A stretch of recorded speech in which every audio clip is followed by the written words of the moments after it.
Pardon the interruption, but I'm Pablo Torre. And Tony, scientists have found that something like feathers grew from a 247-million-year-old reptile. Tony Kornheiser. Hey, same here. On my inner left thigh, something like feathers. Yeah.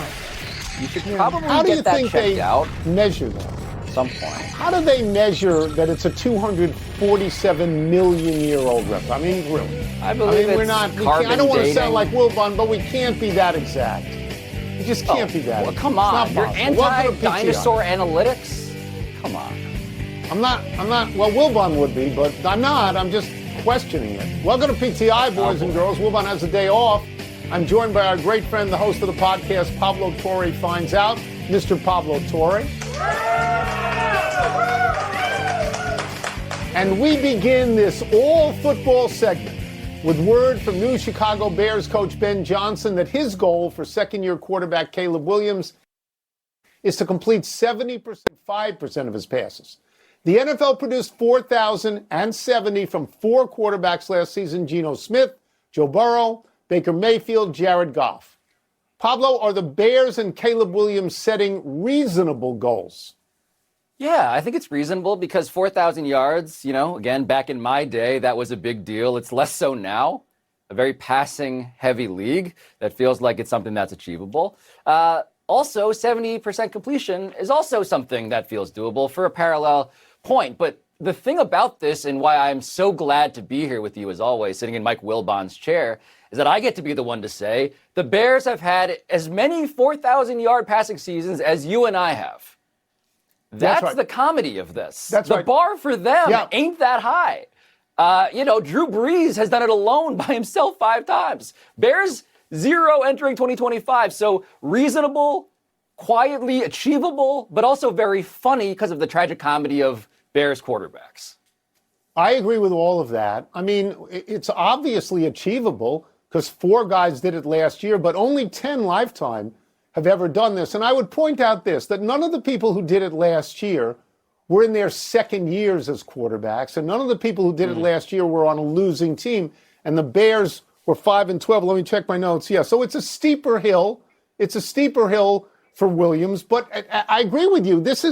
It's an odd context, given that the Bears have never had a 4,000-yard passing season, given that the Bears are not a passing-first team, given that the Bears' great offensive players are usually running backs. So it's a culture shock to how we associate the Bears. And I want to concentrate on Ben Johnson for a second. Yes. And I understand setting a goal of 70%.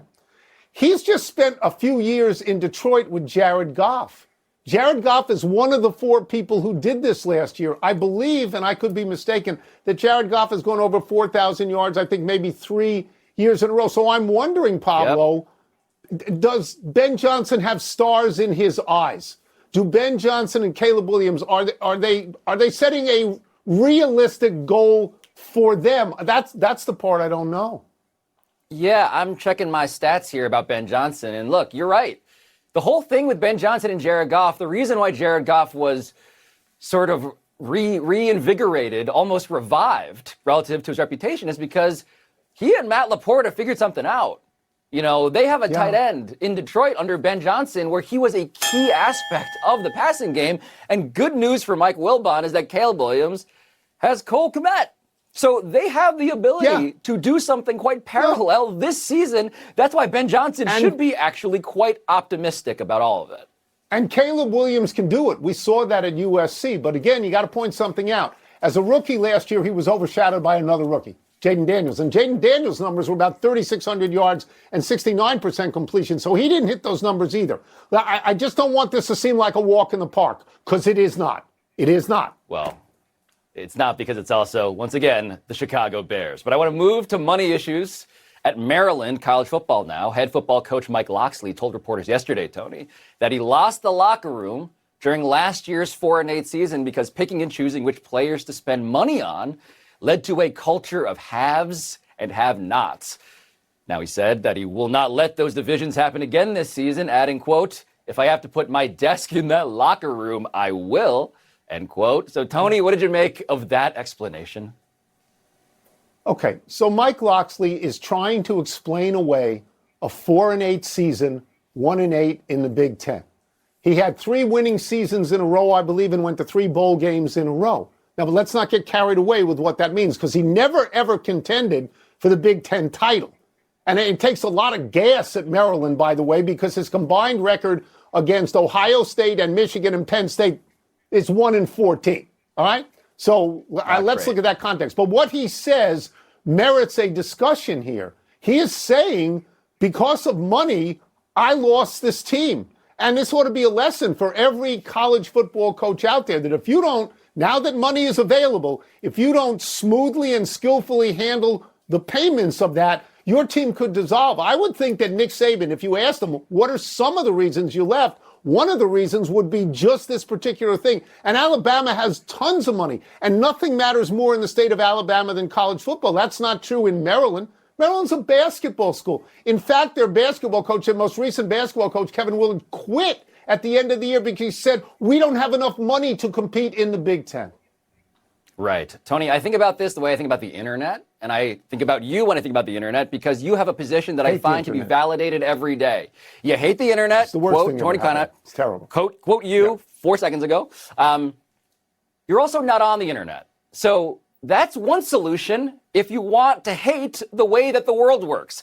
Just get out of the business of the internet or college football, because this is the way it's going to be from now on. And so for Mike Locksley, this is a bit of an existential dilemma for him, particularly because his self-appointed nickname is the Locker Room King. He calls himself this like he's the Sturgeon King and it's Barney Greengrass, right? He's the Locker Room King. And so if you're the Locker Room King, you should know that this is a part of the job description that is changing. There are a lot of coaches, Tony, who are great walking into living rooms, who are great managing locker rooms, and all of that stuff is getting subsumed by the business of dollars and cents. It's a lot more like the pros. That's the right. ways that used to be distinguished, they're just not as relevant if that's your main thing. And so Mike Locksley, I feel you. I just don't know what you do about it outside of leaving the business. Yeah, he gave himself that nickname the way Paul George gave himself Playoff P. How's that working out? It doesn't mean you can't criticize Mike Locksley's coaching from last year, but you do have to concede that once you start paying players, they're all going to want money, and they're going to want equity probably by position, and they're not going to understand it if somebody else is making a lot more. And so it becomes a very tough thing. And I would just say about what Locksley said, it's an astonishing comment. I never thought I would hear that I never thought. I agree. We move on. We stay in college. We even stay in the Big Ten, where Commissioner Tony Petitti is cheerleading for more automatic bids to the college football playoff for Big Ten teams. Big Ten teams. And he's saying a 6-3 record in the Big Ten is, quote, a great record. Petitti says this because the Big Ten plays 9 conference games and the SEC plays 8. So this is a way to persuade people that the Big Ten walks a harder road. Pablo, are you with Petitti that 6-3 is a great record in the Big Ten? I think he should make this case. And I think he should make this case because he recognizes that the business of college football at the very top is the SEC and the Big Ten, and there's a big drop-off after that. And so the real question, as the Big Ten and the SEC wonder, are we going to just go off and make a super league at some point, is, okay, in the meantime, how do we compete with each other? And yes, he is saying, when it comes to the expanded playoff field, consider a 6-3 on a curve. Consider it in context that we are, in fact, a great league in which we play more games. So, hey, 6 wins over here, that means something quite different, as does the 3 losses. So I get it. It's smart. It's marketing. It's the only argument he has, really, when it comes to plausibly comparing against the SEC in that way. So let me just be definitive here. 6-3 is not a great record in the Big Ten. This is not a great record. Here's where it's a great record. If a Big Ten team went to the NFC North and went 6-3, that would be a great record. 6-3 in the Big Ten is good. It's not great. Who are the 3 you lost to? Who are the 6 you beat? If you pull a Maryland and you lose to Ohio State and you lose to Michigan and you lose to Penn State, then get out of here. I don't want to hear it. I don't want to hear about your wins against Northwestern and Purdue. I don't want to hear that. That's nonsense. I rather enjoy that the Big Ten and the SEC are trying to push each other off a cliff. I like that. I mean, should the SEC go out and play 9 conference games just like the Big Ten? Well, maybe they should. But if I ran the SEC, I would say, why don't you worry about your league and we'll worry about our league? The SEC for a lot of years has made a lot of money and gotten a lot of guaranteed wins by playing the Citadel. But, this is an important but, they've also won a lot of national championships, and the Citadel was not in those. Not in those. In the last 20 years or so, we've seen Alabama and Auburn and Georgia and LSU and Florida, that they've won national championships in a comparable period of time. How many Big Ten teams? Probably 2. Probably Ohio State and Michigan. So as Petiti is screaming, let us in when we do well in conference, the SEC is saying, no, look at our overall ranking. So I enjoy the battle that's going on. Where I agree with you completely is they are the 2 best by miles. By miles. Oh, yeah. These are the sorts of conferences where, again, we talked about this yesterday. It's a type of conference where you're like, please, can we pay you to be in them? That's the type of conference that these things are. And they're saying to each other now, look, if we got to elbow each other for those final slots at the end of the playoff field when they show that sad boardroom and everyone has to make a call in which everyone's mad, they're going to say, remember that time I told you 6-3 was great. That's why he's doing it. It's political as much as it is actual merit. Sure. He's cheerleading. That's what he's doing. Let's take a break. Yes. Coming up, Rafael Devers plays first base for the Giants, something he refused to do for the Red Sox. What's the word for that? And how best to describe Venus Williams becoming the second oldest woman in history to win a top tour tennis match. Look, they should have most of the bids. Those 2 conferences should have most of the bids. There's no question about that. And you don't see Memphis putting up money to get into the Big Ten. Time to get it on with Lexicon. And what's the word? What's first, please? It's blank that Rafael Devers apparently enjoyed playing first base more than DHing last night. My word is heartwarming. Can you feel the sarcasm? Because maybe now Devers will be a better teammate in San Francisco than he was in Boston, right? Maybe he'll do what is asked of him. He did not do that in Boston. He told them in Boston when they took him off third base, I'm not playing anywhere else. I'm just going to DH. I'm not doing anything you want me to do. So they traded him as far away physically as they could and to another league. And there are some numbers here that are consequential.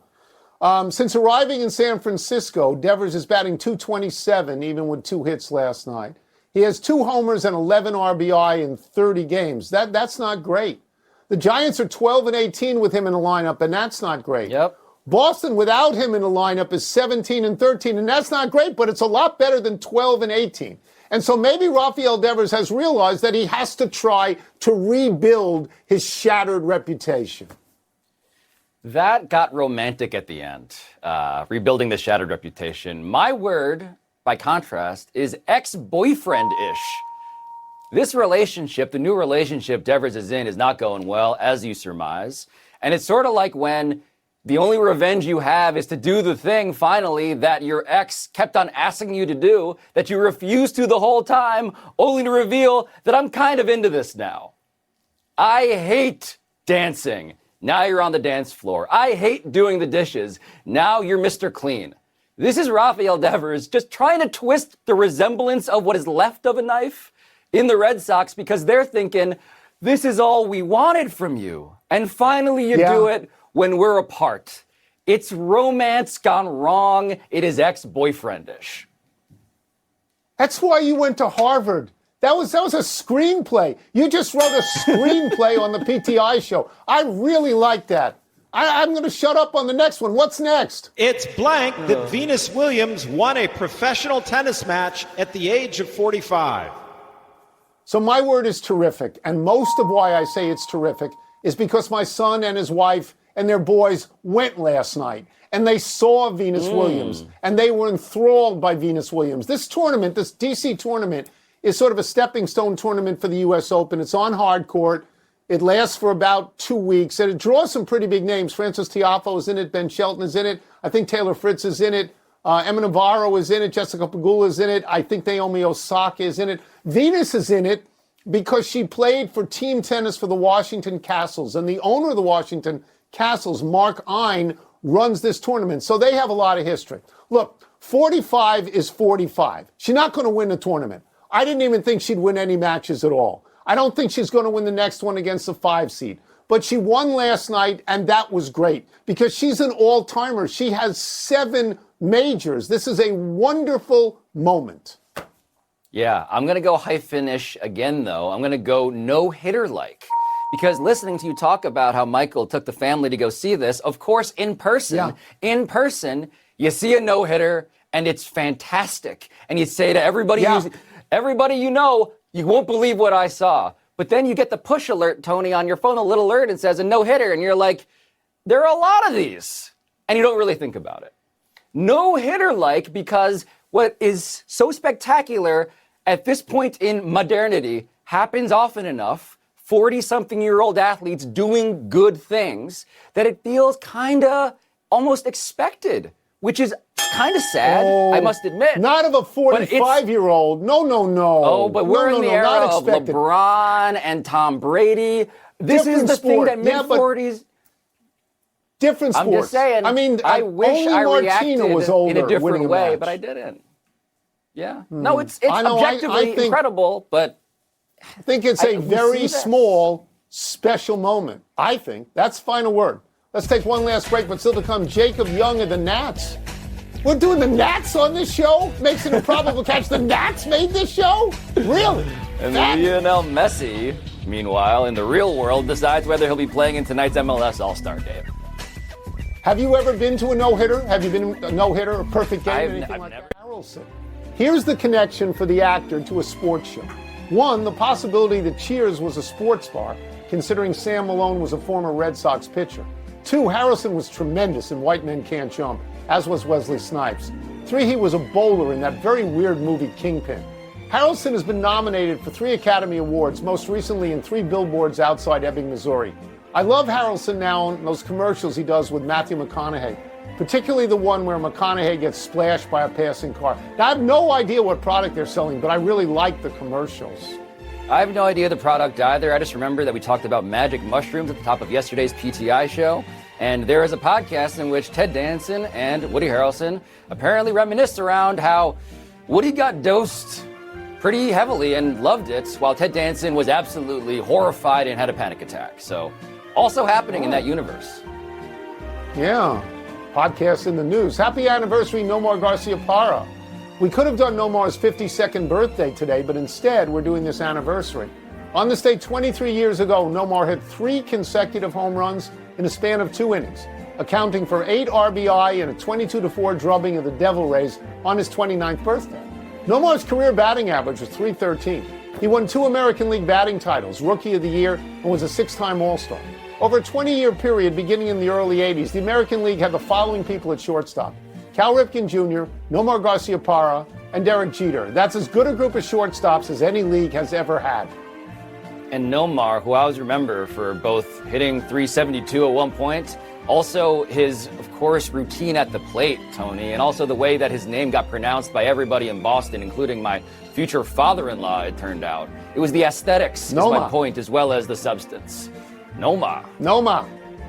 Happy trails to a quarterback competition for the New York Giants. Head coach Brian Daboll named Russell Wilson the starting quarterback of the team today.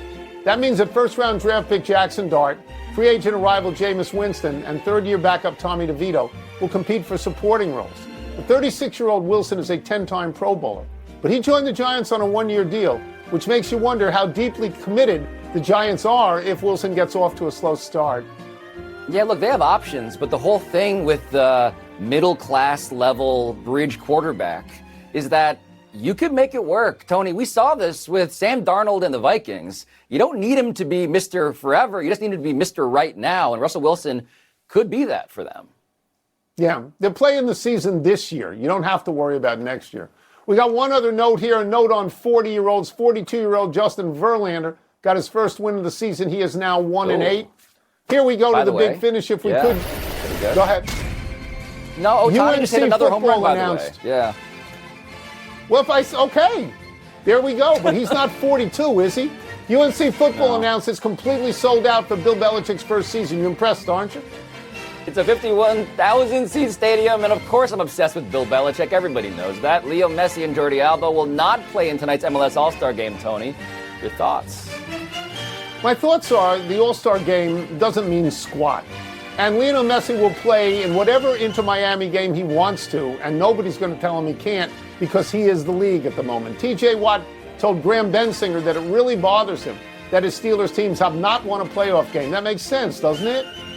I think it does. I mean, he's an amazing individual player, but you're going to end up getting a bit of the Lamar Jackson stuff, right, if you don't actually win in the postseason. Jacob Young of the Nats robbed Will Benson of the Reds of a home run this afternoon. Are you impressed? He's a great fielder. He climbs the wall. He brings it back. He's not a power hitter. His bobblehead for the Nats is actually him reaching out to make a catch. And they lost, of course. Last one, a 12-year-old Little Leaguer suspended from the New Jersey State Final for bat flipping. Your thoughts?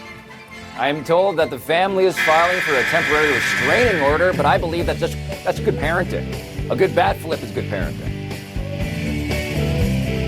That's funny. We're out of time. We'll try and do better the next time. I'm Tony Kornheiser. A good bat flip is good parenting. That's funny. We're out of time. We'll try and do better the next time. I'm Tony Kornheiser. And I'm Pablo Torre. Thank you. Was MVP caliber. We all know that. And then you look at how they lost all of these one-score games last season, Tony. You might recall that as well. And you look at the defense. The defense, which was sixth worst by the advanced metrics in the NFL. The defense, which was the reason they were an 8-loss team last season. And so what do? They bring back the offense, which is great. Joe Burrow is going to have another great offensive season, should he be healthy. But the defense remains the same, except now they're missing some guys because of holdout/hold-in stuff. So no assurance that this season is going to be better than last season, which was a waste. So I thought that Joe Burrow's senior year at LSU was the greatest season a college quarterback ever had. He comes into the NFL, and in his second year, he's in the Super Bowl. Second year in the Super Bowl. He's going into his sixth season now, and he's been to the playoffs one more time. Just one more time. He goes out, he puts monster numbers up all the time. The Cincinnati Bengals lose. You can look this up. They lose by scores like 42-38 or 38-35. And Burrow has put up all this offense, and they can't win these games. It is because of their defense.